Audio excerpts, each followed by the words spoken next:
Что произойдет, если вы сдержите чихание? Сейчас, когда мы находимся в разгаре сезона аллергии, многие из нас оказались в затруднительном положении. Нам приходится чихать в тихом театральном зале или рядом с недавно уснувшим ребенком. В этот момент возникает дилемма, которую вы должны быстро решить. Чихать ли вам и молиться, чтобы не привлечь ничье внимание, или вы предпочитаете рискнуть и перетерпеть чих? Все мы когда-нибудь слышали, что сдерживание чихания может быть опасным. Даже смертельно. Обычно мы думаем, что это миф, но на самом деле это не так. Правда в том, что маловероятно, что из-за сдерживания чихания произойдет что-то плохое, но возможность пойти на определенный риск существует. Эти риски могут быть незначительными, например, боль в горле, или столь же серьезными, как разрыв аневризмы. Сообщается о случаях последнего, и хотя они могут показаться анекдотическими, они являются явным аргументом в пользу того, чтобы перестать сдерживать чихание, когда мы чувствуем его приближение.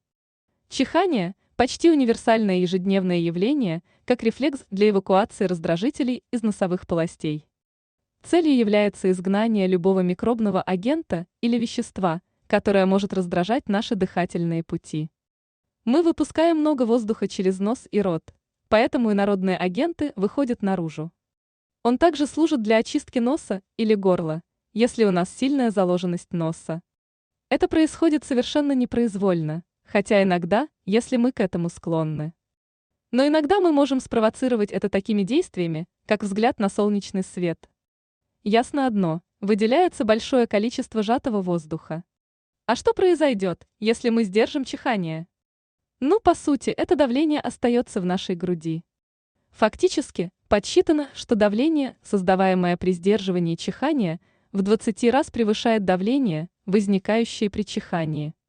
Поскольку подсчитано, что при чихании выделяется 1 килопаскаль, удержание чихания будет означать поддержание давления воздуха в дыхательных путях в 20 килопаскалей, что примерно эквивалентно давлению внутри волейбольного мяча. Одним из наиболее распространенных последствий сдерживания чихания является боль в груди. Это происходит потому, что сохраняющееся давление давит на диафрагму, вызывая боль, которая может распространяться на ребра. Уши соединены с носом посредством евстахиевых труб. При сдерживании чихания сохраняющееся давление может перемещаться от носа к уху, непосредственно давя на барабанную перепонку и потенциально вызывая разрывы. Кроме того, если чихание вызвано инфекцией, невышедшие микроорганизмы также могут попасть в ухо, вызывая отит. Тот воздух, который не вышел при задержке чихания, может скапливаться под кожей лица. В этом случае возникает так называемая подкожная эмфизема, вызывающая болезненные шишки на коже. Сообщалось о случаях, когда у людей даже была эмфизема, сопровождавшаяся сломанной челюстью из-за сдерживания чихания. Чихание оказывает сильное давление, и попытка сдержать его может привести к разрыву капилляра в глазах, носу или барабанной перепонке. Вы можете увидеть красное пятно на глазном яблоке или даже иметь небольшое носовое кровотечение. Давление от сдерживания чихания также может привести к повреждению глотки, гортани или пищевода.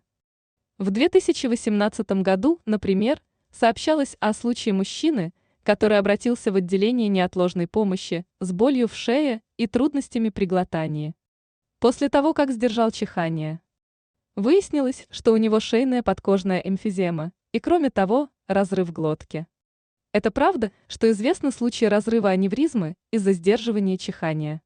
Возможно, это наименее вероятное последствие, но оно не является невозможным. Когда начинается чихание, в легких создается большое давление, и чихание вырывается наружу с большой силой. Ваше тело сохраняет это давление, если вы сдерживаете чихание, что может привести к разрыву существующей аневризмы мозга. Многие люди не знают, что у них аневризма мозга, которая представляет собой расширение артерии из-за ослабления участка стенки кровеносного сосуда. Разорванная аневризма мозга может быть фатальной. По этой причине, а также поскольку профилактика лучше лечения, лучше всего чихать, когда это необходимо. Если у нас нет выбора, мы можем попробовать слегка почесать небо языком или потереть нос. Но не забывая, что если мы чихаем, то это не просто так. Выпустите воздух. Окружающие вас поймут. Если вам понравилось это видео, ставьте палец вверх и делитесь им с друзьями, чтобы мы могли продолжать делать их.